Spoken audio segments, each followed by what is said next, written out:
کہ جب شیطان کسی کو عقیدے کی گمراہی میں مبتلا کر دیتا ہے، اب اسے پرواہ نہیں ہے کہ اس کا اخلاق اچھا ہے برا، جب عقیدہ خراب ہو گیا تو گیا۔ اللہ کے ترازو میں حسن اخلاق سے وزنی کوئی عمل نہیں ہوگا۔ آسان گھڑیوں میں اللہ کو یاد رکھ، مشکل گھڑیوں میں اللہ تجھے یاد رکھے گا۔ مسلمان ہوں تو یہ دنیا میرے لیے قید خانہ ہے، کافر ہے تو یہ دنیا اس کے لیے جنت ہے۔ السلام علیکم ورحمۃ اللہ وبرکاتہ۔ ان الحمد للہ نحمده ونستعینه ونستغفره ونعوذ باللہ من شرور انفسنا ومن سیئات اعمالنا من يهده الله فلا مضل له ومن يضلل فلا هادي له أشهد أن لا إله إلا الله وحده لا شريك له وأشهد أن محمدا عبده ورسوله أما بعد۔ حسن اخلاق یہ مسلمانوں کا دین اسلام کو پھیلانے کے لیے بہت بڑا وسیلہ ہے، کہ جس طرح اسلام اچھے اخلاق کے ذریعے پھیلا، اچھے تعامل کے ذریعے پھیلا، حسن سلوک کے ساتھ پھیلا، اس سے دلوں کے دروازے کھلتے ہیں۔ ایک تبلیغ وہ ہوتی ہے جو زبان سے کی جاتی ہے، اسلام کی حقانیت بیان کی جاتی ہے، اسلام کے محاسن بیان کیے جاتے ہیں، اور ایک تبلیغ وہ ہوتی ہے جو عمل سے کی جاتی ہے۔ لوگ آپ کی پریکٹیکل لائف کو دیکھتے ہیں، آپ کی عملی زندگی کو دیکھتے ہیں۔ اس لیے بہت سے ممالک ایسے ہیں جہاں اسلام پہنچا بغیر کسی جنگ کے، بغیر کسی جہاد کے۔ مسلمان تجار وہاں پر پہنچے، ان کے تعامل کو دیکھا، کافروں نے ان کے اچھے اخلاق کو دیکھا، اس سے متاثر ہوئے، اس دین کو تسلیم کیا، اور یہی انبیاء کا سکھایا ہوا طریقہ ہے، یہی رسول اللہ صلی اللہ علیہ وسلم کی دی ہوئی تعلیمات ہے۔ اللہ مالک اپنے نبی صلی اللہ علیہ وسلم کے بارے میں بیان فرماتا ہے وَإِنَّكَ لَعَلَىٰ خُلُقٍ عَظِيمٍ، آپ اخلاق کی اعلیٰ قدروں پر فائز ہیں، اعلیٰ ترین مقام پر فائز ہیں۔ اسی طرح رسول اللہ صلی اللہ علیہ وسلم کے ایک فرمان ہے إِنَّمَا بُعِثْتُ لِأُتَمِّمَ مَكَارِمَ الْأَخْلَاقِ، آپ نے بعثت کے مقصد کو بیان کیا یہاں پر، کہ اللہ نے مجھے مبعوث کیا اعلیٰ اخلاق کی تکمیل کے لیے۔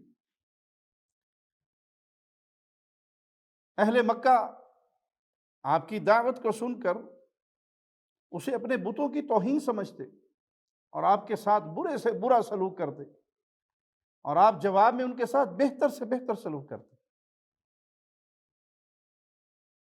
مکہ فتح ہوا تو اب انتظار میں تھے کہ پتہ نہیں ہمارے بارے میں کیا فیصلہ ہوگا، اور آپ نے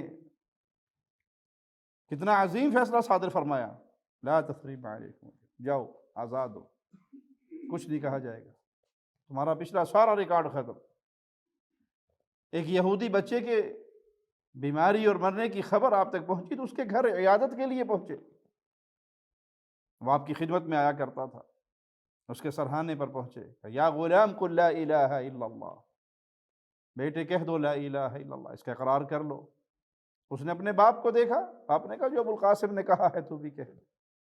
وہ کہتا ہے اشہد ان لا الہ الا اللہ واشہد ان محمد رسول اللہ۔ آپ صلی اللہ علیہ وسلم کا چہرہ مبارک پھول کی طرح کھل اٹھا۔ فرمایا اللہ کا شکر ہے میرے ذریعے اللہ نے ایک جان کو جہنم سے اور بچا لیا۔ تو یہ اعلیٰ اخلاق نبیوں کی تعلیم ہے۔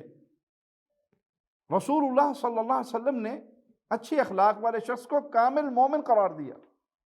اکمل المؤمنین ایمانا احسنہم اخلاقا احسنہم خلقا۔ کامل مومن کون ہے؟ جو اپنے اخلاق والے معاملے میں سب سے بہتر ہو۔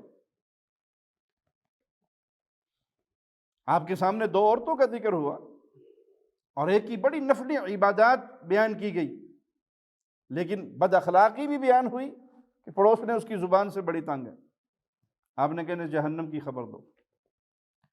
اور ایک صرف فرضی نمازیں، فرضی روزے، فرض کام، کوئی نوافل نہیں، لیکن اخلاق بڑا اچھا، بڑا اعلیٰ، زبان کی بڑی میٹھی، پڑوس نے بڑی خوش، فرمایا جاؤ اس کو جنت کی خوشخبری دو۔ شیطان انسان کا کھلا دشمن ہے، اور ہمیشہ انسان پر، خاص طور پہ مسلمان پر وار کرتا رہتا، اور اس نے وعدہ بھی یہی کیا تھا کہ میں ان کے آگے پیچھے دائیں بائیں اوپر نیچے ہر طرف سے حملہ آور ہوں گا۔ کریں گے کیا؟ ان کے اخلاق کو برباد کروں گا، ان کو اپنے ساتھ گھسیٹ کے جہنم میں لے کے جاؤں گا، اپنے پیچھے لگاؤں گا اور یہ جہنم میں جائیں گے۔ کسی کو اس نے شرک میں مبتلا کیا، کسی کو بدعات میں مبتلا کیا، اور کسی کو آپ دیکھیں گے عقیدے میں بہت اچھے، عبادات میں سنت کے مطابق، لیکن اخلاقیات میں آ جائیں بہت برے ہوں گے۔ اس کی وجہ کیا ہے؟ کہ جس کو شیطان نے کفر اور شرک اور الحاد میں پھنسا دیا، اب ان کا اخلاق خراب کرنے کی کوئی ضرورت نہیں۔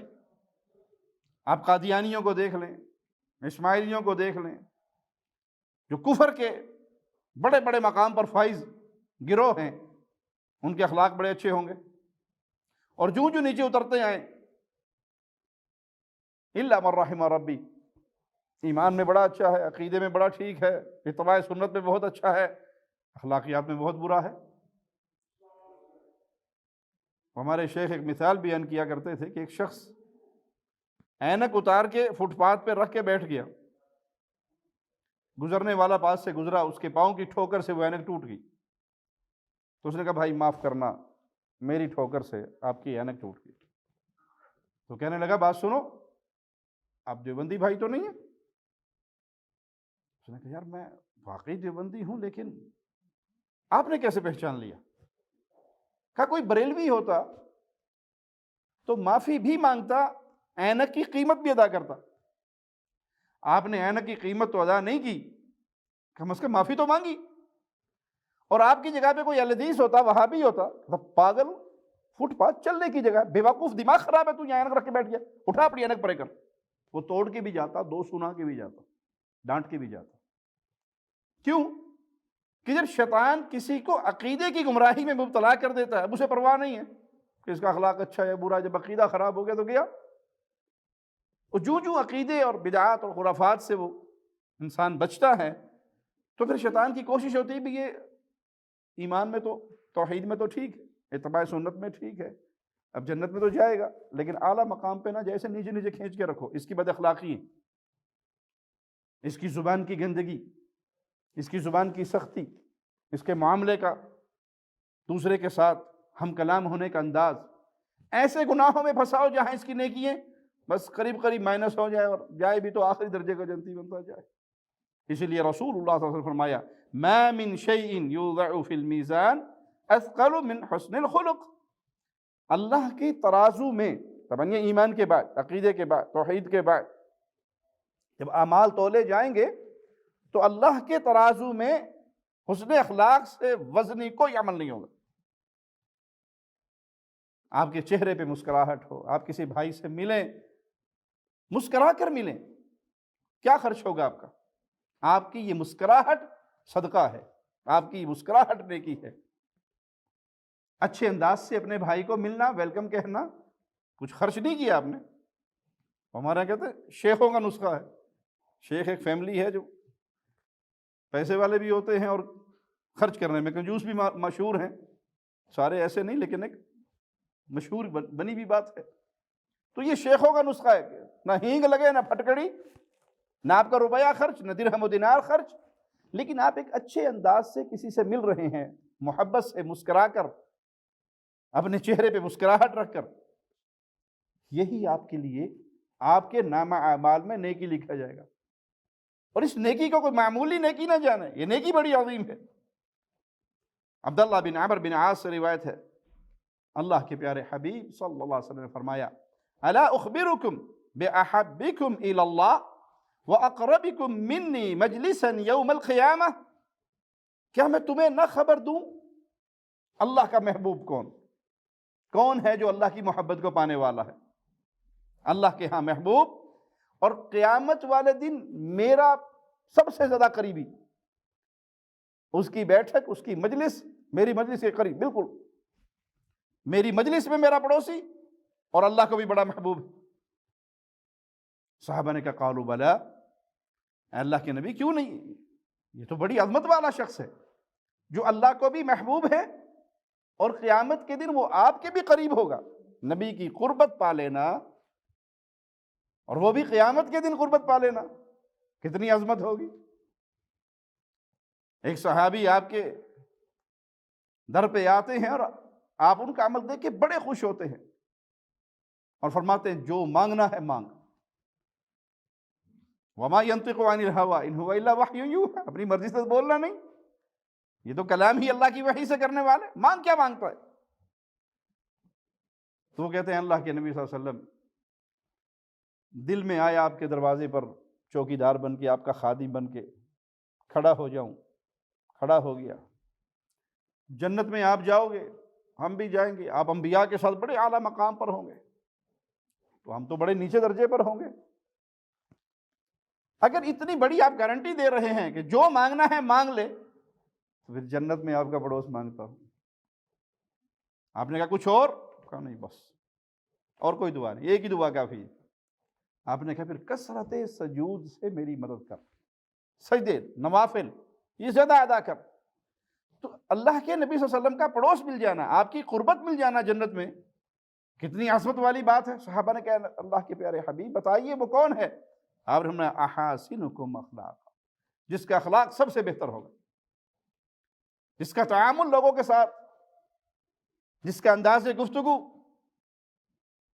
جس کی میٹھی زبان، جو اپنے اخلاق میں سب سے بہتر ہے، وہ اللہ کو بھی محبوب ہے، اللہ کو بھی پسند ہے، اور وہ رسول اللہ صلی اللہ علیہ وسلم کا پڑوس بھی پانے والا ہے۔ اسی لیے اللہ کے پیارے حبیب صلی اللہ علیہ وسلم جو اخلاق کے اعلیٰ ترین مقام پر فائز تھے، وہ بھی اپنے لیے دعا کیا کرتے تھے اللہم کما حسنت خلقی فحسن خلقی، اے اللہ جیسے تو نے میری شکل، میری صورت بڑی خوبصورت بنائی ہے، میرا اخلاق بھی خوبصورت بنا۔ یہ اللہ سے مانگ کے لینے والی چیز ہے، مانگیے۔ اپنی زبان کا 24 گھنٹے کے بعد محاسبہ کیجیے، آج سارا دن میں نے کس کا دل توڑا ہے، کس کا دل دکھایا ہے، کس کے لیے سخت جملے بولے ہیں، کس کو ڈانٹا ہے، کس سے برے سلوک سے پیش آیا ہوں۔ اور آپ کے اچھے اخلاق کے سب سے زیادہ حقدار آپ کے ماں باپ، آپ کے بیوی بچے ہیں، آپ کے بہن بھائی ہیں، آپ کے پڑوسی ہیں، آپ کے عزیز ہیں، آپ کے مسلمان بھائی ہیں، یہ سب سے زیادہ حقدار۔ اسی لیے ابو ہریرہ کو جب والدہ نے بلایا رضی اللہ عنہ تو انہوں نے بلند آواز سے کہا لبیک یا امہ۔ پھر اپنے دل و دماغ میں سوچا کہ ماں کی آواز سے میری آواز اونچی ہو گئی، حالانکہ ماں کے بلانے پر لبیک کہا ہے، حاضر ہوں ماں، لیکن میری آواز ماں کی آواز سے اونچی ہوئی۔ استغفار شروع کر دیا، بازار گئے، غلام خریدے، اللہ کے نام پہ آزاد کر دیا۔ یہ صحابہ کی حالت تھی، میری اور آپ کی کیا حالت ہے؟ ماں باپ کے ساتھ گفتگو کرتے ہوئے ہمارا کیا سلوک ہے، ہمارا کیا انداز ہے؟ کہیں ڈانٹ ڈپٹ تو نہیں، کوئی بد اخلاقی تو نہیں؟ اگر کسی کے ماں باپ کفار بھی ہوں، یہودی اور عیسائی، سکھ اور ہندو، نان مسلم بھی ہوں، تب بھی کسی بیٹے اور بیٹی کے لیے جائز نہیں اپنے ماں باپ کی آواز سے آواز اونچی کرنا، ان کے ساتھ بدتمیزی کرنا، ان کے ساتھ ڈانٹ ڈپٹ کا معاملہ کرنا۔ ہاں صرف یہ ہے کہ ان کی بدعقیدگی کی تعلیم کو نہیں ماننا، شریعت سے ٹکرانے والا کوئی عمل ان کا، اس کی فرمانبرداری نہیں کرنی، لیکن ماں باپ ہونے کا حق تو باقی رہے گا۔ دیکھیے ابراہیم علیہ السلام اپنے بابا سے کیسے مخاطب ہیں، یا ابت یا ابت یا ابت، ابو جان، ابا جان، بابا جان۔ وہ کہہ رہے ہیں کہ مار مار کے تجھے ہلاک کر دوں گا، میری آنکھوں کے سامنے سے دور ہو جا، اور جواب میں الفاظ کتنے پیارے ہیں، انداز کتنا نرم ہے۔ تو اللہ کے رسول صلی اللہ علیہ وسلم اعلیٰ ترین اخلاق پہ فائز ہونے کے باوجود اللہ سے دعا کرتے اللہم کما حسنت فحسن خلقی، جیسے تو نے میری شکل پیاری بنائی ہے، صورت خوبصورت بنائی ہے، پیارے نبی سے بڑھ کر حسین کوئی نہیں، سب سے خوبصورت محمد الرسول اللہ۔ لیکن یہ تعریف رسول اللہ کی نہیں ہے، یہ تعریف تو بنانے والے اللہ کی ہے جس نے خوبصورت بنایا۔ پیارے نبی صلی اللہ علیہ وسلم کی تعریف آپ کا اچھا اخلاق، آپ کے دعوت کے انداز، آپ کی سیرت مبارکہ۔ اسی لیے رسول اللہ صلی اللہ علیہ وسلم نے فرمایا البر حسن الخلق، اگر نیکی کا پوچھتے ہو تو عمدہ اخلاق نیکی ہے۔ یہ انداز ہے جس کو اپنا کر آپ لوگوں کے دل جیت سکتے ہیں، اور جب لوگوں کے دل جیتیں گے تو پھر ان کو جو بات سمجھائیں گے وہ سمجھ جائیں گے۔ پیارے نبی صلی اللہ علیہ وسلم عبداللہ ابن عباس رضی اللہ عنہ کو کچھ نصیحتیں کرتے ہیں۔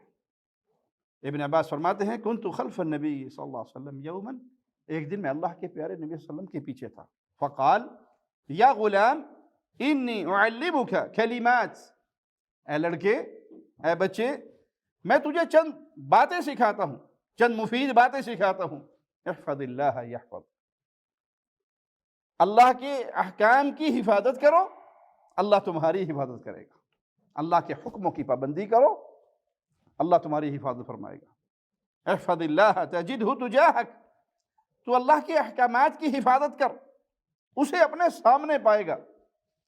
اذا سألت فاسأل اللہ، جب سوال کرو تو صرف ایک اللہ سے سوال کرو۔ وَإِذَا اسْتَعَنْتَ فَاسْتَعِنْ بِاللَّهِ، جب مدد طلب کرو تو بھی صرف ایک اللہ سے مدد طلب کرو۔ سوالی بننا ہے تو اللہ کے در کا، مدد مانگنی ہے تو اللہ کے در سے۔ وَاعْلَمْ أَنَّ الْأُمَّةَ لَوْ اجْتَمَعَتْ عَلَىٰ أَن يَنْفَعُوكَ بِشَيْءٍ، بڑا پیارا کلیہ دے رہے ہیں اللہ کے پیارے حبیب صلی اللہ علیہ وسلم۔ جان لو، یاد رکھو، پوری امت مل کے تمہارا کوئی فائدہ کرنا چاہے، لم ينفعوك الا بشيء قد كتبه الله لك، پوری دنیا مل جائے آپ کا کوئی فائدہ کرنا چاہے، آپ کو کوئی بھلائی دینا چاہے، نہیں دے سکتی سوائے اس خیر کے جو اللہ نے آپ کی تقدیر میں پہلے سے لکھ دی ہے۔ پوری دنیا مل کے آپ کو کوئی خیر نہیں دے سکتی، ایک رائی کے دانے کے برابر بھی کوئی بھلائی نہیں دے سکتی سوائے اس بھلائی کے جو اللہ آپ کے نصیب میں لکھ چکا ہے۔ وَإِنِ اجْتَمَعُوا عَلَىٰ أَن يَضُرُّوكَ بِشَيْءٍ، اچھا پوری دنیا اکٹھی ہو کے آپ کو کوئی نقصان پہنچانا چاہے، مارنا چاہے، جلانا چاہے، در بدر کرنا چاہے، کوئی بھی نقصان کرنا چاہے، لم يضروك الا بشيء قد كتبه الله عليك، وہ آپ کا کچھ نہیں بگاڑ سکتے سوائے اس نقصان کے جو اللہ آپ کے نصیب میں پہلے سے لکھ چکا ہے۔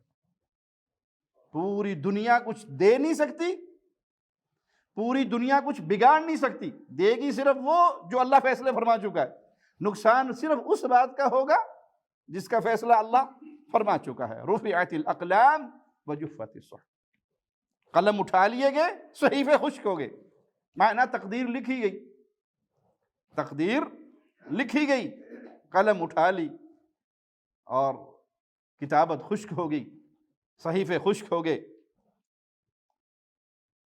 ٹینشن کا اس سے بڑا بھی کوئی علاج ہوگا؟ مستقبل کے خوف کے بھنور سے نکلنے کا اس سے بھی بڑا کوئی علاج ہوگا؟ ہمیں ٹینشن ہی کھائی جاتی ہے نا، پتہ نہیں کیا بنے گا، میرے بعد کیا بنے گا، بچوں کا کیا بنے گا، فلاں کا کیا بنے گا، میں مر جاؤں گا میری بیوی کا کیا بنے گا، اس کے نام کوئی مکان لگا دوں، بچوں کے نام یہ کر دوں، بچوں کی نوکری لگ جائے، ان کی یہ ہو جائے، دماغ چل رہا ہے، فلم چل رہی دماغ میں ہے۔ اور اگر اس حدیث پہ ہمارا یقین ہو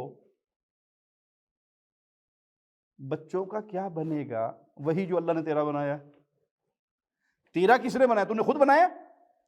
تو کس خاندان میں پیدا ہوا یہ فیصلہ تیرا تھا؟ کس ملک میں پیدا ہوا یہ فیصلہ تیرا تھا؟ امیر کے گھر یا غریب کے گھر، یہ فیصلہ تو نے کیا؟ تو اپنے بارے میں کسی قسم کے فیصلے کا مختار نہیں تو بچوں کے بارے میں کیا ٹینشن، آئندہ مستقبل کے بارے میں کیا ٹینشن؟ بھائی آج کے دن کو خوبصورت گزاریے، جو آج اب جی رہے ہیں اس کو خوبصورت کیجیے، اس کو اچھا کیجیے، اللہ کی عبادت میں، لوگوں کے ساتھ معاملات میں، اپنی صحت میں، اس کو بہترین بنائیے۔ مستقبل لکھا جا چکا ہے، جو گزر گیا اس پہ کوئی دکھ نہیں، جو لکھا تھا ٹھیک ہے۔ اگر گناہوں میں گزرا تو توبہ کرنے سے وہ سارے گناہ نیکی بن سکتے ہیں، وہ سارے معاف ہو سکتے ہیں، وہ سارے چینج ہو سکتے ہیں۔ تو ماضی کا کیا غم، مستقبل کا کیا خوف کہ مستقبل وہ میں آج سوچ رہا ہوں 40 45 50 سال کا ہونے کے بعد، وہ تو میرے اللہ نے میری ماں کے پیٹ میں جب روح پھونکی گئی تھی میرے لیے سب کچھ لکھ دیا تھا، کائنات کی تخلیق سے پہلے میری تقدیر لکھی جا چکی تھی۔ اس لیے ہم کہتے ہیں نا اتفاقاً وہاں گیا تو فلاں سے ملاقات ہوگی، یہ جملہ درست نہیں ہے۔ اتفاقاً کچھ بھی نہیں ہوتا۔ اتفاقاً گاڑی کا ٹائر پنچر ہو گیا، اتفاقاً وہ مجھے وہاں مل گیا، اتفاقاً چابیاں میری گھر کے اندر، اتفاقاً کچھ بھی نہیں ہوتا۔ جو کچھ ہوتا ہے وہ تقدیر میں لکھا ہوا ہے۔ جملے کو بدلیے، اتفاقاً آج صبح صبح مجھے وہاں گیا تو فلاں سے ملاقات، یہ جملہ درست نہیں۔ اتفاق کے ساتھ کچھ نہیں ہوتا، جو کچھ ہوتا ہے رب کی تقدیر سے ہوتا ہے۔ جو اللہ نے میری تقدیر میں لکھ دیا وہ ہو کے رہنا ہے۔ مجھے جو مصیبت جہاں پہنچنی ہے وہاں پہنچ کے رہنی ہے، جو خیر مجھے ملنی ہے وہ مل کے رہنی ہے۔ ہاں یہ کر سکتے ہیں کہ لا رد القضاء الا الدعاء، اللہ کے سامنے فقیر بن کے اس کے دروازے کو کھٹکھٹا سکتے ہیں، مولا اگر میری تقدیر میں تو نے میرے لیے کوئی ایسی چیز لکھی ہے جو میرے لیے شر والی ہے تو اپنی رحمت سے اس کو خیر والی بنا دے۔ تقدیر کو سوائے دعا کے کوئی چیز تبدیل نہیں کر سکتی۔ تو اللہ کے در کے سوالی بنیے کہ اللہ جو میری تقدیر میں اگر کوئی آزمائش بھی ہے تو اپنی رحمت سے اس آزمائش کو ٹال دے۔ ایک اور روایت میں ہے احفظ اللہ تجدہ امامک، تو اللہ کے احکام کی حفاظت کر، اسے اپنے سامنے پائے گا۔ تعرف الی اللہ فی الرخاء، مشکل گھڑیوں میں اللہ کو یاد رکھ، یعرفک فی الشدہ، آسان گھڑیوں میں اللہ کو یاد رکھ، مشکل گھڑیوں میں اللہ تجھے یاد رکھے گا۔ کیا معنی؟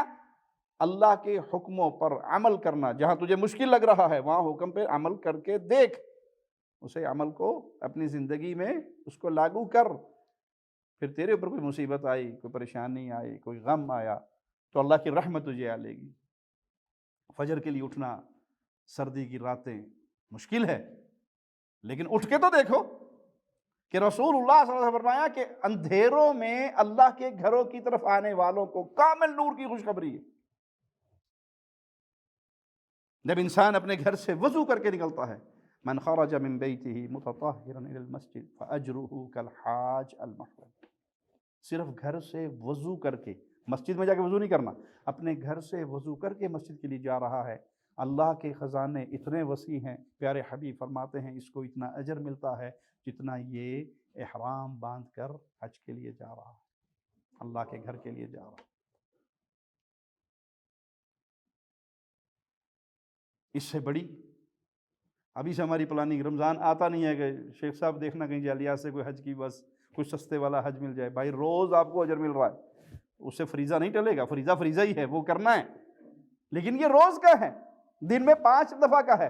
من خرج من بیتہ متطہرا الی المسجد فاجرہ کالحاج المحرم، گھر سے باوضو ہو کر نکلیے مسجد کو، آپ کو یہ اجر ملے گا۔ تو اللہ کے حکموں کو پہچانیے، جہاں اس پہ عمل کرنا مشکل نظر آتا ہے عمل کیجئے، دیکھیے پھر اللہ کی رحمت آپ کو کیسے آ لے گی۔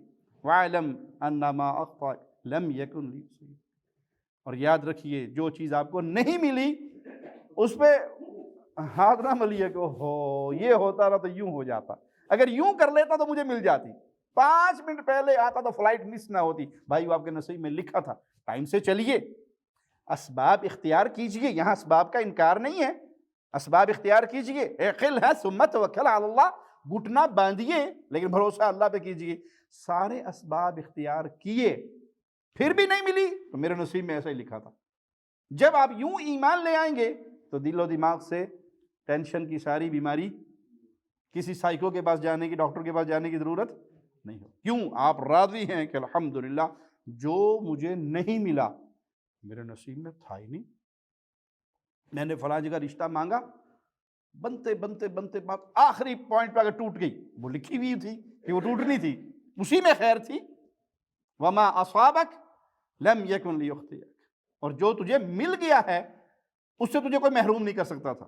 جو آپ کے نصیب میں، جتنی آپ کی سیلری ہے، جتنی آپ کی عزت ہے، جتنی آپ کو نعمتیں ملی ہوئی ہیں، جو کچھ آپ کے پاس ہے یہ اللہ کے فیصلے ہیں، اس سے کوئی آپ کو محروم نہیں کر سکتا۔ وَاعْلَمْ أَنَّ النَّصْرَ مَعَ الصَّبْرِ، اور یاد رکھو اللہ کی مدد صبر سے وابستہ ہے، صبر کرو گے ان اللہ مع الصابرین، اللہ صبر کرنے والوں کے ساتھ ہے، اللہ کی مدد آئے گی صبر پہ۔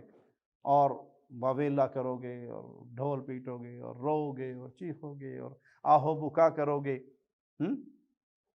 کیا نتیجہ ملے گا؟ ایک کا بیٹا فوت ہو گیا، اس کو جو ہی پتہ لگا بچہ فوت ہو گیا، انا للہ و انا الیہ راجعون، انا للہ ما اعطى وله ما اخذ وعنده لكل شيء اجل۔ الحمدللہ، صبر کیا۔ حدیث میں آتا ہے فرشتے جب پہنچتے ہیں مالک کے سامنے، مالک کے دربار میں، تو مولا پوچھتا ہے میرے بندے کا یہ بچہ تم لے کر آئے ہو، ہاں کیا ری ایکشن تھا؟ حالانکہ وہ سب کچھ جانتا ہے، اپنے بندے کی قدر کو بڑھاتا ہے، ان کا ذکر ملائکہ کے سامنے کر، اس کا کیا ری ایکشن تھا؟ ان کا اللہ تیری حمد و ثنا، تیری قضا پہ راضی۔ تو مالک کیا فرماتا ہے؟ میرے بندے کے لیے جنت میں بیت الحمد تیار کر دو۔ صبر کیا، اجر و ثواب کے اندر کہاں پہنچ گیا۔ اچھا اس کے برعکس بچہ فوت ہو گیا، آپ بینڈ ڈالیں، روئیں، چیخیں، پیٹیں، سر پیٹیں، بال پھاڑیں، سینہ کو بھی کریں، زمین پہ لوٹ پوٹ ہو کر روئیں، بچہ واپس آ جائے گا؟ کچھ ملے گا؟ وہ جو خیر اللہ نے صبر کے ذریعے آپ کو دینی تھی، عطا رکھی تھی، آپ نے یہ بے صبری کا مظاہرہ کر کے اس سے اپنے آپ کو محروم کر دیا۔ وَأَنَّ الْفَرَجَ مَعَ الْكَرْبِ، تکالیف مصیبتیں جب بڑھ جاتی ہیں تو پھر یاد رکھیں کہ وہ فراخی کا پیغام لے کر آتی ہیں۔ ہاں معاملہ صبر والا ہو، صبر کے ساتھ انسان وہاں پہنچ سکتا ہے جہاں بے صبری کے ساتھ نہیں پہنچ سکتا۔ وَأَنَّ مَعَ الْعُسْرِ يُسْرًا، تنگی کے بعد یہ آسانی ہوتی ہے۔ اب اس حدیث میں پیارے نبی صلی اللہ علیہ وسلم نے اپنے چچزاد بھائی عبداللہ بن عباس رضی اللہ عنہ کو بڑی پیاری پیاری نصیحتیں کی۔ ان نصیحتوں کے کرنے سے پہلے اپنی طرف متوجہ کیا، یا غلام، اے بچے، میں تجھے کچھ باتیں سکھانے لگا ہوں، ان کو اپنے پلے سے باندھ۔ یہ نصیحتیں بڑی جامع ہیں۔ ایک مسلمان کا ایمان پورا ہوتا ہے اگر وہ اس حدیث کو اپنی زندگی کے اندر لاگو کر لیتا ہے۔ دنیا بھی سنورتی ہے، آخرت بھی سنورتی ہے۔ دنیا کے بھی خزانے اس میں ہیں اور آخرت کے خزانے بھی اس میں ہیں۔ ایمان کی درستگی اس میں ہے، ایمان کی پختگی اس میں ہے۔ سب سے پہلی بات اللہ کے احکام کی حفاظت کرنا۔ احفظ اللہ، اللہ کی حفاظت کر، کیا؟ اللہ کے حکموں کی حفاظت کر۔ یہاں اللہ مجھے کیا حکم دے رہا ہے اس کو لاگو کرو۔ شادی کے موقع پہ میرے لیے شریعت کیا کہتی ہے اس کو لاگو کرو۔ موت کے وقت میرے لیے شریعت کیا کہتی ہے اس کو لاگو کیجیے۔ تجارت کے وقت میرے لیے شریعت کیا کہتی ہے اس کو لاگو کیجیے۔ شیطان کہے گا یہاں سے آپ کو یہ خسارہ ہو جائے گا، ہو جائے۔ میرے لیے اللہ نے ایک حدود و قیود بیان کی ہے، میں اس کے اندر رہ کے اپنی زندگی گزار سکتا ہوں۔ مسلمان ہوں تو یہ دنیا میرے لیے قید خانہ ہے، کافر ہے تو یہ دنیا اس کے لیے جنت ہے۔ مومن کے لیے جنت میں جو دل میں آئے گا اسے ملے گا، ٹھیک ہے؟ مومن کو جنت میں جو اس کے دل میں آئے گا وہ اسے ملے گا، اور کافر اس دنیا میں جو چاہے کر لے، اس کے لیے کوئی حلال و حرام کی کوئی تمیز۔ یہاں حلال حرام، ادھر جانا ادھر نہیں جانا، یہ کرنا یہ نہیں کرنا، یہ ساری پابندیاں کس کے لیے ہے؟ مسلمان کے لیے۔ اللہ کے حکموں کو اپنے سامنے رکھیے، تجدہ تجاہک، نتیجہ کیا نکلے گا؟ اللہ کو اپنے سامنے پاؤ گے، یعنی اللہ کی رحمت کو، اللہ کی مدد کو، اللہ کی نصرت کو اپنے سامنے پاؤ گے۔ اور یہ حقیقت ہے کہ بندہ اللہ کے احکامات کا پابند ہو، فرما بردار ہو، تو خود مالک اس کا نگہبان بن جاتا ہے، خود اللہ اس بندے کی حفاظت فرماتا ہے۔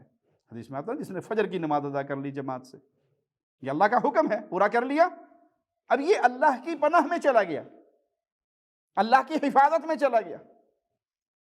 اس لیے کسی نمازی کے ساتھ کوئی پنگا نہیں کرنا، کسی کے ساتھ بھی نہیں کرنا، لیکن جو بندہ خاص طور پہ نمازوں کا پابند ہے، بھائی وہ اللہ کی امانت میں ہے، وہ اللہ کی پناہ میں ہے، اور جو اللہ کی پناہ میں ہو اس کو چھیڑو گے تو تم سے بدلہ کون لے گا؟ کوئی بندہ سعودی عرب میں، اللہ کے لیے اعلیٰ مثال، سعودی عرب میں آیا ہے، ویزا لے کر آیا ہے، گورنمنٹ نے اس کو پناہ دی ہوئی ہے نا، اگر اس کو ناجائز تنگ کرو گے تو آپ کو جیل میں کون ڈالے گی؟ گورنمنٹ کہ میں نے اس کو بلایا ہے، میرے اذن سے آیا ہے، میری سیکورٹی میں ہے، تم میرے مہمان کو کیوں تنگ کر رہے ہو؟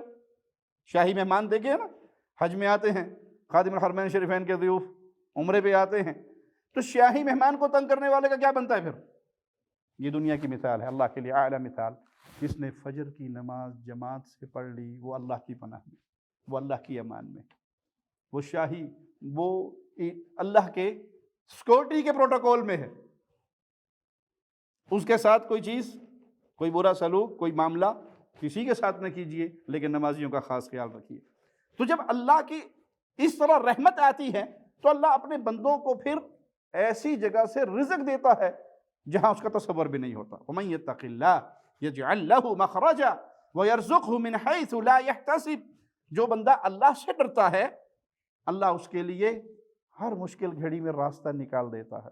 وہ 3 بندے غار میں چھپے تھے، اللہ کے سامنے دعائیں کی تھی، اللہ نے وہاں سے بھی جہاں کوئی سبب نہیں تھا بچنے کا بچا لیا، اور رزق وہاں سے دیتا ہے جہاں سے اس کو تصور بھی نہیں ہوتا۔ صحیح مسلم میں نبی کریم صلی اللہ علیہ وسلم کے صحابہ کا ایک عجیب قصہ ہے۔ آپ نے صحابہ کا 300 آدمیوں کا ایک گروہ ایک سمندری حدود پہ بھیجا، ابو عبیدہ کو ان کا رضی اللہ عنہ وارضا امیر بنایا، اور کھجوروں کی ایک تھیلی آپ نے ان صحابہ کے گروہ کو دے دی، اور کچھ نہیں ہے کھانے پینے، کوئی ساز و سامان نہیں ہے۔ بندے کتنے ہیں؟ 300، کھانا کتنا ہے؟ کھجور کی ایک تھوڑی سی تھیلی۔ تو صحابہ کہتے ہیں کہ حضرت جابر کہتے ہیں ابو عبیدہ ہمیں ایک کھجور دیتے، صرف ایک کھجور، 24 گھنٹے کے لیے ایک کھجور۔ تو پوچھنے والے نے پوچھا کہ آپ اس ایک کھجور سے کیا کرتے تھے؟ کہ ایک کھجور کھا لیتے، پھر سارا دن بچوں کی طرح اس کی گٹھلی کو چوستے رہتے۔ ہم اپنے ڈنڈوں سے درختوں کے پتوں کو گراتے اور پانی میں بھگو بھگو کے ان پتوں کو کھا لیتے۔ ہم سمندر کے کنارے کنارے سفر کر رہے تو ہمیں ایک بہت بڑا ٹیلہ دور سے نظر آیا۔ جب اس کے قریب پہنچے تو عنبر نامی ایک سمندری مخلوق جو بہت بڑی، وہ کنارے پر آئی ہوئی۔ تو پہلے تو ابو عبیدہ رضی اللہ عنہ کہنے لگے کہ نہیں، یہ تو مردار ہے، اس کو نہیں کھا سکتے۔ پھر سوچا کہ نہیں، ہم تو جہاد کے لیے نکلے ہوئے، اللہ کے راستے میں نکلے ہوئے، ہمارے پاس تو کچھ کھانے کے لیے ہے نہیں، تو ہم مجبوراً اس کا گوشت کھا سکتے ہیں۔ کہ ہم 300 آدمی تھے اور ہم نے اس کا گوشت کھانا شروع کیا۔ اس کی آنکھ ڈیلے کی جو جگہ ہے وہاں سے کئی مٹکے ہم نے چربی نکالی، اتنی بڑی وہ مخلوق تھی۔ بیل کے گوشت کے برابر اس کے ٹکڑے کاٹ کاٹ کر ہم کھاتے، اور ہم جتنے 300 کے 300 بڑے صحت مند ہو گئے اور خوب کھایا وہ گوشت۔ 13 افراد صرف اس کی آنکھ کے سوراخ میں بٹھائے دیکھنے کے لیے کتنا بڑا ہے، تو 13 آدمی اس کے اندر بیٹھ گئے اور اس کا کچھ گوشت کاٹا، اور وہ لے کر ہم مدینہ بھی آئے، اور آ کر سارا واقعہ رسول اللہ صلی اللہ علیہ وسلم کو بیان کیا۔ آپ نے کہا ہوا رزق اخرجہ اللہ لکم، وہ اللہ نے تمہارے لیے رزق بھیجا تھا۔ جب چلے تو کیفیت کیا تھی؟ 300 بندے ہیں، ایک تھیلے میں کھجوریں ہیں، 24 گھنٹے میں ایک کھجور ملتی ہے، اور پھر اللہ نے ان کو کہاں سے رزق دیا؟ من حیث لا یحتسب، جہاں سے کوئی جانتا ہی نہیں، توقع ہی نہیں، امید ہی نہیں کہ یہاں سے بھی مل سکتا ہے۔ صحیح بخاری میں آتا ہے کہ ایک شخص نے زمین بیچی، دوسرے نے خریدی، پیسے لے لیے، سودا ختم ہو گیا۔ اب جس نے خریدی اس نے ہل چلایا تو کوئی چیز ہل کے ساتھ ٹکرائی سخت، وہ جگہ کھودی تو ایک ہنڈیا نکلی، کھولا تو زیورات سے بھری ہوئی۔ تو جس نے خریدی تھی زمین، وہ یہ خزانہ لے کے بیچنے والے کے گھر پہنچ گیا۔ ساڈے ورگا ہوندا انہیں خبر بھی نہیں ہونی دینی سی، اوتھے ہی مٹی پاؤ۔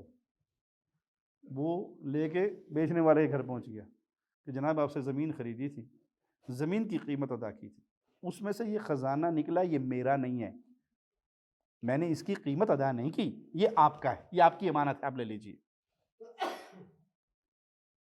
اور لینے والا، زمین بیچنے والا کہتا دیکھو میں نے زمین آپ کو بیچ دی، اس کی پیمنٹ لے لی، اب زمین اور زمین میں جو کچھ ہے وہ آپ کا ہے، میرا نہیں ہے۔ ہمارے ہاں لڑائی ہوتی ہے یہ میرا ہے تیرا نہیں، اور وہاں لڑائی ہو رہی ہے یہ تیرا ہے میرا، جس کی نظر آخرت پہ ہو کہ یہ کٹ جائے گی وہ نہیں کٹے گی، یہ گزر جائے گی وہ نہیں گزرے گی۔ یہ 60 70 80 سال ہے، وہاں کا پہلا دن 50,000 سال لمبا ہے۔ تو کسی اللہ والے کے پاس، حکیم کے پاس پہنچے، جی ہمارے جھگڑے کا فیصلہ کروا دو، یہ کہہ رہا ہے میرا نہیں، یہ کہہ رہا ہے میرا نہیں۔ کہا اچھا تمہاری اولاد ہے؟ اس نے ایک نے کہا جی میرا بیٹا ہے، دوسرے نے کہا جی میری بیٹی ہے۔ کہا دونوں کی شادی کر دو، یہ خزانہ ان پہ خرچ کر دو۔ جو اللہ والا بن جاتا ہے، من کان للہ کان اللہ لہ، جو اللہ والا بن جاتا ہے پھر اللہ اس کا حامی مددگار. تو اللہ کے حکموں کی ہر حالت میں فرمانبرداری کیجیے.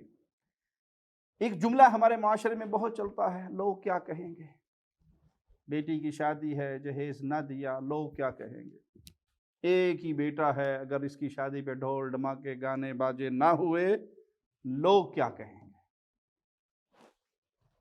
لوگ یہی کہیں گے جی تواڈے گھروں منجی اٹھ رہی ہے کہ برات، کوئی ڈھول نہیں، دھماکہ نہیں، گانے نہیں، باجے نہیں، کوئی ابٹن نہیں، کوئی مہندی نہیں، کوئی رسم نہیں. ہاں کوئی وہ پلیٹوں میں مہندیاں اور موم بتیاں سجا کے رات کو لڑکیاں ڈانس کرتی ہوئی، لڑکی والوں کے گھر، لڑکی والے لڑکے والوں کے. یہ رام چندر کی شادی والا کوئی منظر تمہارے گھر میں نہیں ہے، کوئی ہندو والا چکر ہی نہیں ہے. یہ کیا ہو رہا ہے؟ شادی ہے یا میت ہے؟ لوگ یہ کہیں گے. اس چکر میں مولوی صاحب آج کے دن حدیثیں نہیں سنانی، میرا ایک ہی بیٹا ہے، راج کے نا راج کے من راضی کرن دے. لوگ کیا کہیں گے؟ اس نے ہمارا بیڑا غرق کیا ہوا ہے. بیٹی کو پردہ کروا دوں گا، لوگ کہیں گے ابھی تک 20ویں اسکیل کا آفیسر ہے، بیٹی کو پردہ کروا کے نکل رہا ہے، پاگل نہیں ہے؟ لوگ کیا کہیں گے؟ بھائی ایک جملہ یاد رکھو، اگر میں نے اللہ کے حکموں کو توڑا تو اللہ کیا کہے گا؟ لوگ کیا کہیں گے بتا دوں؟ آپ کی روح نکلتے ہی لوگ آپ کو کیا کہیں گے؟ ابھی زندگی میں شاہ صاحب، شیخ صاحب، خان صاحب، سید صاحب، سرس جی، بابو جی، باؤ جی، مختلف آپ کے القابات ہوں گے اپنی حیثیت اور تعلیم اور شہرت کے مطابق. مرتے ہی یہ شاہ صاحب، یہ شیخ صاحب، یہ خان صاحب، یہ حاجی صاحب کیا ہوں گے؟ لاش، ڈیڈ باڈی، میت، جنازہ. لوگ کیا کہیں گے؟ آپ کا نام ہی چھین لیں گے مرتے ہی. جن لوگوں کے لیے اللہ کو چھوڑ دیا، اللہ کے حکموں کو توڑ دیا، مرتے ہی آپ کا نام آپ سے چھین جائے گا. کوئی نہیں کہے گا شاہ صاحب آ رہے ہیں، لاش آ رہی ہے، لاش خراب ہو رہی ہے، جلدی کرو، جنازہ لے کے چلو، میت کے لیے راستہ چھوڑو، میت کو کندھا دو. آپ کا نام ہی چھین لیا. ساری عمر آپ کو یہ ٹینشن ہی لوگ کیا کہیں گے. لوگوں نے مرتے ہی آپ کا نام چھین کے آپ کو جنازہ، لاش، میت اس نام سے منسوب کر دیا. ابھی بھی یہ فکر ہے لوگ کیا کہیں گے. فکر یہ ہونی چاہیے میں نے یہ اللہ کا حکم توڑا تو اللہ کیا کہے گا. اللہ کے سامنے کھڑا ہوں گا تو کوئی نہیں ہوگا، نہ دائیں نہ بائیں، نہ آگے نہ پیچھے، کوئی بھی نہیں ہوگا. ادھر میرے اعمال نیکیوں کی صورت میں، ادھر میرے اعمال گناہوں کی صورت میں، سامنے دہکتی ہوئی جہنم. اللہ کیا کہے گا. تو اللہ والے بن جائیے. من کان، ایک اللہ والا ہو گیا کیا اللہ اس کا ہو، اور جس کا اللہ ہو جائے اسے کسی اور کی ضرورت. اصحاب الاخدود کے واقعے میں ایک بچہ اللہ پر ایمان لے آیا. بادشاہ، پوری حکومت اس ایک بچے کو مارنے کے در پہ ہے. یہ ایک حدیث اگر ہمیں سمجھ آ جائے اور دل کی گہرائیوں سے یقین آ جائے، ہماری زندگی بدل جائے. ایک بچہ ہے، بادشاہ، حکومت، فوج، پولیس سب مل کے اسے مارنے کے چکر میں ہے. بھیجا اس کو، لے جاؤ پہاڑ کی چوٹی سے دھکا دے دو. چوٹی پہ چڑھے تو اس نے کہا اللہم اکفنیہم بما شئت وکیف شئت، اللہ ان کے ساتھ جو سلوک کرنا ہے کر لے، مجھے بچا لے. پہاڑ پہ زلزلہ آیا، وہ سارے فوجی دستہ نیچے گرا، ہلاک ہو گیا. یہ خود چلتا ہوا بادشاہ سلامت کے سامنے، السلام علیکم جی، پہنچ گیا ہوں. پھر پہنچ گئے. کہا وہ مارنے والے کہاں گئے؟ انہوں نے کہا اللہ نے ہلاک کر دیا ہم سب کو، اس اللہ پر ایمان لایا. دوسرا لشکر، اس کو لے کے جاؤ سمندر میں، جا کے بیچ سمندر کے سے کشتی سے دھکا دے دو. وہ دھکا دینے لگے تو پھر کہا اللہم اکفنیہم بما شئت وکیف شئت. کشتی الٹ گئی، دستہ سارا فوجیوں کا مارا گیا. یہ چلتا ہوا پھر بادشاہ کے سلامت کے سامنے، ہاں جی ٹھیک ہو. پوری بادشاہت مل کے ایک بچے کو مارنے پر قادر نہیں ہے. اور یہ بچہ پھر خود کہتا ہے کہ دیکھو مارنا ہی ہے نا تو میرا طریقہ اختیار کرو، میرے تیر کمان سے اونچی جگہ پہ مجھے کھڑا کر کے تیر مارو، ساری اپنی پبلک کو اکٹھا کر لو اور بسم اللہ، میرے رب کے نام پہ، میرے اللہ کے نام پہ تیر چھوڑو. مجھے لگے گا تو میں مروں گا، وگرنہ تو مجھے مار ہی نہیں سکتا. وہ ایک بچے کو اس ڈر میں مارا تھا کہ یہ لوگوں کا دین خراب نہ ہو جائے. اور جب بسم اللہ کہہ کے وہ تیر چھوڑا تو سب نے کہا ہم سب اللہ کی نام کی گواہی دیتے ہیں، اشہد ان لا الہ الا اللہ کے آوازیں ہر بندے کی زبان سے نکلنے شروع ہو گئے. سب کے سب مسلمان ہو گئے. تو جب انسان اللہ والا بن جاتا ہے پھر اللہ اس کی وہاں سے مدد کرتا ہے جہاں سے اس کی سوچ بھی نہیں ہوتی۔ اور ایک اور وصیت کیا کی کہ جب بھی سوال کرنا تو ایک اللہ سے کرنا، جب مانگنا تو صرف اللہ سے مانگنا۔ اس کا تعلق عقیدہ توحید سے ہے کہ انسان کی ہر ضرورت کو پورا کرنے پر قادر صرف ایک اللہ ہے، باقی سب اس کے در کے سوالی ہے۔ اللہ کے علاوہ کوئی حاجت روا نہیں، کوئی مشکل کشا نہیں، کوئی بگڑی بنانے والا نہیں، کوئی اولاد دینے والا نہیں، کوئی رزق دینے والا نہیں، کوئی شفا دینے، کسی کے بس میں کچھ نہیں۔ جو کچھ ہے وہ صرف ایک اللہ کے اختیار میں ہے، جو کچھ ہے وہ اللہ سے مانگنا ہے، باقی سارے سوالی ہیں۔ انتم الفقراء، تم سارے منگتے ہو، تم سارے قلاش ہو، تم سارے سوالی ہو، سب کے ہاتھ یوں ہوتے ہیں، ان ہاتھوں کو بھرنے والا صرف ایک اللہ۔ نبی بھی یوں کرتے ہیں، ولی بھی یوں کرتے ہیں، شہداء بھی یوں کرتے تھے، ہر کسی نے یوں ہی پکارا، یوں ہی پھیلائے ہاتھوں۔ تو جس کے ہاتھ یوں ہو جائے سمجھ لو وہ مشکل کشا نہیں ہے، وہ حاجت روا نہیں ہے، وہ بگڑی بنانے والا نہیں ہے جو خالی ہاتھ اوپر کر رہا ہے، وہ منگتا ہے اللہ کے در کا۔ عزت، مقام، شان اللہ نے بڑی سے بڑی دی، لیکن سب کے سب، وہ انبیاء ہوں، صالحین ہوں، متقین ہوں، اولیاء ہوں، وہ سب کے سب سوالی ہیں اللہ کے در کے۔ اور اللہ کریم ہے، اللہ رحیم ہے، اللہ عطا کرنے والا ہے۔ ان اللہ حی کریم یستحیی اذا رفع الرجل الیہ یدیہ ان یردہما صفرا خائبتین۔ اللہ صاحب حیا و کرم ہے، جب کوئی اس کے سامنے ہاتھ خالی یوں بلند کرتا ہے، اللہ کو حیا آتی ہے اپنے بندے کے خالی ہاتھوں کو بغیر طلب پوری کیے لوٹا دے۔ اللہ کے لیے اعلی مثال، آپ یہ قصے نہیں سنتے بادشاہوں کے؟ فلاں بادشاہ کے پاس گیا اور اس کی بادشاہ کی تاریخ میں یہ کہا، اس نے یہ دے دیا، اس نے وہ دے دیا، اس نے وہ دے دیا۔ حالانکہ یہ دنیا کے بادشاہ اگر کچھ دیتے بھی ہیں تو ان کے خزانوں میں اتنی کمی ہوتی ہے، ان کے اکاؤنٹ میں اتنا مائنس ہوتا ہے، رب کے خزانوں میں کوئی کمی نہیں ہوتی۔ وہ اللہ کریم ہے، کیسا کرم والا ہے کہ اسے حیا آتی ہے کہ اس کے سامنے کوئی اپنے خالی ہاتھوں کو اٹھائے اور وہ خالی ہاتھ صفر بغیر کچھ لیے خسارہ پانے والے ہو کے واپس آ جائیں۔ اللہ کو حیا آتی ہے، وہ اپنے بندے کے خالی ہاتھوں کو خالی نہیں لوٹاتا۔ اس لیے حدیث میں کیا آتا ہے کہ جب رات کا آخری پہر آتا ہے، اللہ مالک اپنی شان کے مطابق، لیس کمثلہ شیء، اس کی کوئی مانند نہیں، کوئی مثال نہیں پیش ہو سکتی، آسمان دنیا پہ نزول فرماتا ہے۔ یہ نزول فرمانا بھی اللہ کی شان کے مطابق ہے، جس کی کوئی کیفیت نہیں ہم بیان کر سکتے۔ اور پھر آواز لگتی ہے کوئی مانگنے والا، ہے کوئی گناہوں سے توبہ کرنے والا، اس کے گناہوں کی زندگی کو بدل دیا جائے، کوئی فقیر ہے فقیری کو تبدیل کر دیا جائے، کوئی بیمار ہے شفا دے دی جائے۔ ہم سارے صبح کیا کرتے ہیں؟ سو رہے ہوتے ہیں، اور صبح اٹھ کر کیا کہتے ہیں؟ ساڑی سنتا کوئی نہیں، نہ دی موڑتا کوئی نہیں۔ جب سنانے کا ٹائم آتا ہے تو سارے سو رہے ہوتے ہیں، سناتے نہیں ہیں، پکارتے نہیں ہیں، اور صبح اٹھ کے جھوٹ کیا بولتے ہیں؟ ہماری سنتا نہیں ہے، ان بابوں کی موڑتا نہیں ہے، ہماری ان کی آگے اور ان کی۔ یہی درس ہمیں انبیاء نے دیا کہ جب مانگنا ہے تو صرف ایک اللہ۔ یہ لوگوں نے گمراہی کے لیے اور اپنی کاروبار اور دھندے کو چلانے کے لیے جھوٹی مثالیں بنائی ہوئی ہیں۔ طاہر القادری صاحب کہتے ہیں جی یہ جو کہتے ہیں نا لوگ اللہ سے مانگو، اللہ سے مانگو، اللہ سے مانگنے کی مثال نعوذ باللہ قادری صاحب نے کیا دی؟ انہوں نے دیکھو ایک بجلی اسٹیشن ہوتا ہے، وہاں سے ایک ٹرانسفارمر میں بجلی آتی ہے، ٹرانسفارمر سے پھر تاریں نکلتی ہیں، ہر کسی کے میٹروں میں جاتی ہیں، پھر میٹروں سے ہوتی ہوتی جا کر وہ گھروں کے اندر فش لگے ہوئے ہوتے ہیں، وہاں ٹیپ ریکارڈ لگاؤ، وہاں مشین لگاؤ، وہاں واشنگ مشین لگاؤ تو وہ کرنٹ آئے گا، چلے گا۔ اب یہ جو کہتے ہیں نہیں جی اللہ سے مانگو، ڈائریکٹ مانگو، اللہ سے مانگو، انہیں کو اپنی ٹیپ ریکارڈ لے جا کر گریڈ اسٹیشن میں لگا دو، ٹیپ پھٹ جائے گی نہیں پھٹے گی؟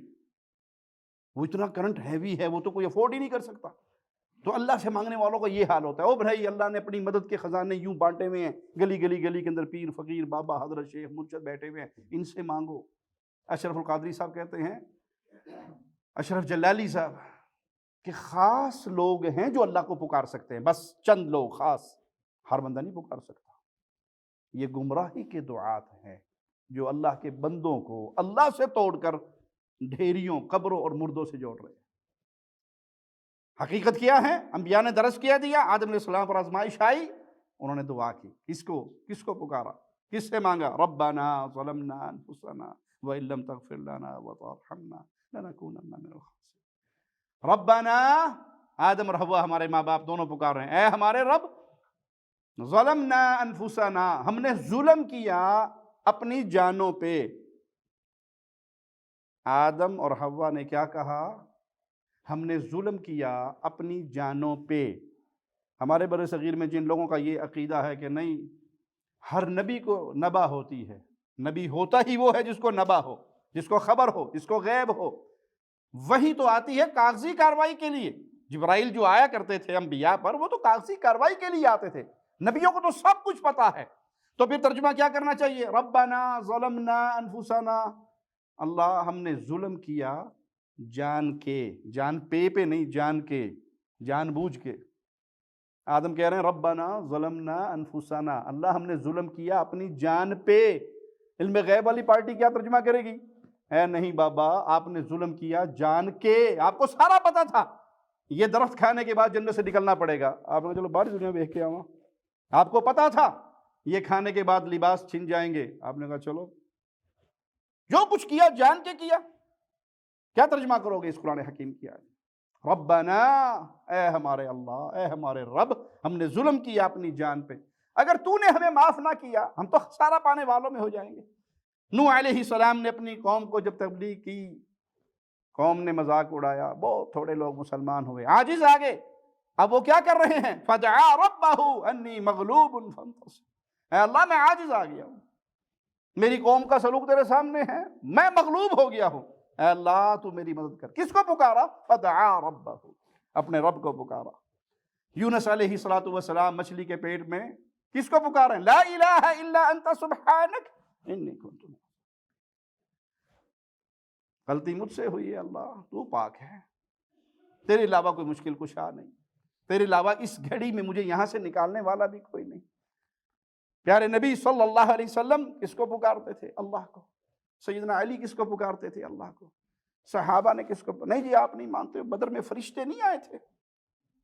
جب فرشتے مدد کے لیے آ سکتے ہیں تو معین الدین اجمیری نہیں آ سکتے؟ علی اجمیری نہیں آ سکتے؟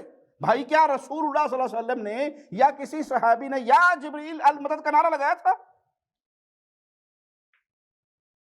کسی فرشتے کے نام کی دہائی دی تھی؟ وہاں تو صدیق اکبر کہہ رہے تھے اپنی پیشانی کو اٹھائیے، آپ کی دعائیں آپ کے رب نے قبول کر لی، آپ کو اکیلا نہیں چھوڑے گا، اللہ کی مدد ضرور آئے گی۔ اور اللہ کے پیارے حبیب رو رہے تھے، اللہ اتنے سالوں کی محنت کو لے کر آیا ہوں، اگر یہ مارے گے تیرا نام لینے والا کون پیدا ہو؟ کسی فرشتے کو اللہ کسی کو بھیج دے اپنے حکم سے، کسی کے ذریعے ہوا چلا دے، اللہ کی لشکر ہیں، اللہ کے جندی ہیں، جس کو مرضی بھیج دے، لیکن قانون کیا ہے؟ پکارا جب بھی جائے گا، مانگا جب بھی جائے گا وہ ایک اللہ سے۔ اللہ کے پیارے حبیب نے فرمایا من لم یسأل اللہ یغضب علیہ، یہ ہے اللہ کی رحمت۔ دنیا کا معاملہ کیا ہے؟ آپ کسی سے مانگیں، وہ ایک دفعہ دے گا، 2 دفعہ دے گا، 3 دفعہ دے گا، آخر ناراض ہو جائے گا۔ وہ آپ کا سگا باپ ہی کیوں نہ ہو، اور پتر کتنے پیسے لائی جانا ہے، تیرا پیو کو بینک دیوتے بیٹھے تھے، جب آتا ہے پیسے لے جاتا ہے، کیا کرتا ہے، کہاں جاتے ہیں؟ دنیا کی مثال یہ ہے جس سے مانگو گے وہ ناراض ہوگا، اور جس سے نہیں مانگو گے وہ راضی رہے گا۔ وہ کسی نے کسی حکیم سے پوچھا میرے پاس لوگ بہت آتے ہیں، میں بڑا تنگ آ گیا ہوں لوگوں کے آنے سے، کیا کروں؟ تو کہا جو امیر لوگ آتے ہیں ان سے قرضہ مانگ لے، اور جو غریب آتے ہیں انہیں قرضہ دے دے، لوگوں کا آنا تیرے پاس بند ہو جائے گا۔ وہ امیر نہیں آئیں گے کہ انہیں یار پیسے منگے سن میں دیتے کوئی نہیں سن، اور ان کے لیے منہ نہ جا کے ملا، اور جو غریب ہیں انہیں ڈر ہوگا بھی اس نے پیسے دیے تھے یار کہیں واپس نہ مانگ لے، وہ بھی نہیں آئیں گے۔ دنیا کا قانون یہ ہے جس سے مانگو، ڈیمانڈ رکھو، وہ آپ کی اس مانگ سے تنگ ہوگا۔ اس لیے اگر لوگوں کی تنگی سے بچنا ہے تو ان کی جیبوں پر نظر ہٹا لو، جو کچھ ان کے پاس ہے ٹھیک، آپ اپنے اللہ سے مانگتے رہیں۔ لیکن اللہ کی رحمت کیا ہے؟ اللہ سے مانگو گے تو اللہ راضی رہتا ہے، اللہ سے مانگنا چھوڑ دو گے تو اللہ ناراض ہوتا ہے۔ اللہ سے مانگتے رہیے، اللہ کو پکارتے رہیے، اللہ کے سوالی بنے رہیے، تو نتیجہ یہ نکلے گا کہ اللہ آپ کو عطا کرے گا، اللہ آپ سے راضی رہے گا۔ اور یہی آپ نے درس دیا، وَإِذَا سَأَلْتَ فَاسْأَلِ اللَّهِ، جب بھی تو مانگ تو صرف ایک اللہ سے مانگ، صرف اللہ سے کیوں مانگوں؟ کیونکہ سب کچھ اللہ کے ہاتھ میں ہے، کسی کے اختیار میں کچھ نہیں، نہ کسی کے ہاتھ میں موت ہے، نہ کسی کے ہاتھ میں زندگی ہے، نہ کسی کے اختیار کے اندر رزق ہے، نہ کسی کے اختیار میں کچھ۔ سارے منگتے ہیں، سارے سوالی ہیں، داتا وہی ہے، غنی کرنے والا وہی ہے، عطا کرنے والا وہی ہے، خزانوں کا مالک وہی ہے۔ وَلِلَّهِ خَزَائِنُ السَّمَاوَاتِ، زمین و آسمان کے سارے خزانے اس کے ہاتھ میں، سارے اس کے در کے سوالی ہیں، وہ کسی کے در کا سوالی نہیں، سب اس سے مانگتے ہیں، اسے کسی سے مانگ کے دینا نہیں پڑتا۔ وہ رحمان اور رحیم مولا ہے، وہ کریم اللہ ہے۔ اللہ سے دعا ہے اللہ ہماری خطاؤں پہ درگزر فرمائے، اللہ اپنی رحمت سے معاف فرمائے، اللہ اپنی رحمت سے ہمیں معاف فرمائے، اللہ ہمیں زندہ رکھے تو ایمان کی بہترین حالت میں، اللہ ہمیں موت دے تو اس حال میں اللہ ہم سے راضی ہو، ہم اپنے اللہ سے راضی ہوں۔ اقول قولی ھذا واستغفر اللہ لی ولکم ولسائر المسلمین۔